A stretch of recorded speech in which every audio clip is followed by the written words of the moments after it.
ओम नमः शिवाय। ज्योतिष सागर में आप सबका स्वागत है। वैदिक ज्योतिष में भावात भावम अति महत्वपूर्ण सिद्धांत है। भावात भावम का अर्थ है भाव से भाव तक, यानी हाउस टू हाउस। जन्म कुंडली से हम जीवन के विभिन्न परिस्थितियों के बारे में जान सकते हैं। जैसे दूसरे भाव से धन का विचार किया जाता है, सप्तम भाव से विवाह या व्यवसाय का, दशम भाव से हमारे कर्म का विचार इत्यादि। और यहाँ तक कि हमारी स्वयं की कुंडली से हम अपने माता पिता, भाई बहन, बच्चे, दादी, नानी, मामा इत्यादि के बारे में भी जान सकते हैं। जैसे कि उनके धन की स्थिति कैसी होगी, विवाहित जीवन कैसा होगा, उन्हें किस तरह की शारीरिक परेशानियां आ सकती हैं इत्यादि। भावात भावम का उपयोग सूक्ष्म विश्लेषण के लिए आवश्यक है। उदाहरण के लिए जन्म कुंडली में पत्नी, व्यापार, पार्टनरशिप के लिए हम सप्तम भाव को स्टडी करते हैं, लेकिन इनका सूक्ष्म अध्ययन करने के लिए हमें सप्तम से सप्तम यानी लग्न भाव को स्टडी करना भी ज़रूरी है। इसी प्रकार सभी भावों में भावात भावम के सिद्धांत द्वारा कुंडली का सूक्ष्म विश्लेषण करके हम सटीक फलादेश करने में सक्षम होते हैं। तो आइए भावात भावम के कॉन्सेप्ट को अच्छे से समझने का प्रयास करते हैं। हमारी जन्म पत्रिका का प्रथम भाव हमारी पर्सनालिटी, हमारी सेहत, हमारी ओवरऑल लुक को दर्शाता है। तो भावात भावम के कॉन्सेप्ट के अनुसार प्रथम भाव का भावात भावम प्रथम भाव ही होगा, क्योंकि यदि हम प्रथम भाव से गिने तो प्रथम भाव पहला ही भाव है। अब हम समझते हैं कि दूसरे भाव का भावात भाव क्या होगा। दूसरे भाव से यदि हम गिने तो 1 और 2 यानी कि तीसरा भाव दूसरे भाव का भावात भावम है।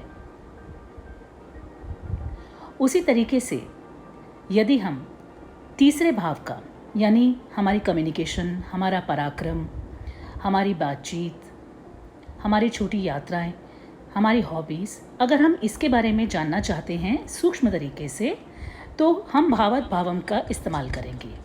तीसरे भाव से भावात भावम पंचम भाव बनेगा।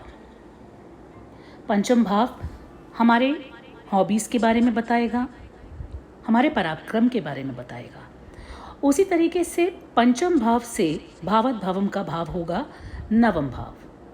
यदि हम पंचम भाव से गिने 1, 2, 3, 4, 5 यानी नवम भाव, तो हमारे संतान के बारे में, हमारी इंटेलिजेंस के बारे में, हमारी टैलेंट्स के बारे में हमें 9th भाव का भी विश्लेषण करना ज़रूरी है।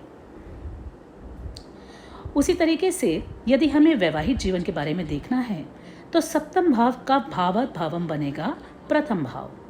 यदि आप गिनेंगे तो सप्तम भाव से प्रथम भाव है सप्तम भाव। इसीलिए जब भी विवाह के बारे में सूक्ष्म अध्ययन करना हो तो प्रथम भाव का भी विचार करना आवश्यक है। उदाहरण के लिए यदि सप्तम भाव में कोई शुभ ग्रह पड़ा हो तो हमें व्यवहारिक तौर से देखने पर ऐसा ही लगेगा कि विवाह बहुत ही सुखमय रहेगा। लेकिन यदि प्रथम भाव में कोई पाप ग्रह हो तो वैवाहिक जीवन में सुख की कमी अवश्य होगी। इसीलिए हमें सप्तम भाव के बारे में विचार करते वक्त भावात भावम का विशेष ख्याल रखना चाहिए। हमें पता है कि पंचम भाव हमारे संतान का भाव होता है।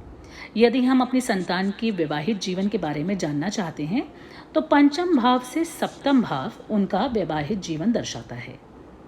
यदि हम पंचम से 7 घर आगे गिने तो एकादश भाव आता है। यदि इधर शुभ ग्रह होंगे तो वैवाहिक जीवन में सुख होगा, यदि अशुभ ग्रह होंगे तो वैवाहिक जीवन में कमी आएगी। ऐसे ही नवम भाव से हम पिता का विचार करते हैं। यदि हमें पिता के भूमि, भवन, वाहन के बारे में जानना है तो नवम भाव से हम 4 घर आगे गिनेंगे तो आएगा द्वादश भाव। द्वादश भाव पिता की माता जी को भी दर्शाता है, यानी हमारी दादी के बारे में अगर यदि हमें जानना है तो 9वें घर से 4 घर आगे गिनेंगे। तो इस प्रकार से हम अपने सभी रिश्तेदारों के बारे में डिफरेंट एस्पेक्ट्स को देख सकते हैं। और इसी के साथ साथ हमें ये भी ख्याल रखना है कि कौन सा ग्रह दृष्टि दे रहा है, कहाँ युति है, कहाँ पर एक संबंध बन रहा है किसी ग्रह का। लेकिन भावत भावम से हम एक सूक्ष्म विश्लेषण करने में सक्षम होते हैं। इसीलिए इस कॉन्सेप्ट को आप अपनी फलादेश में अवश्य इस्तेमाल करें। मुझे उम्मीद है कि आपको मेरा ये वीडियो पसंद आया होगा। यदि आपके कोई प्रश्न हो तो कमेंट बॉक्स में ज़रूर लिखिए। धन्यवाद।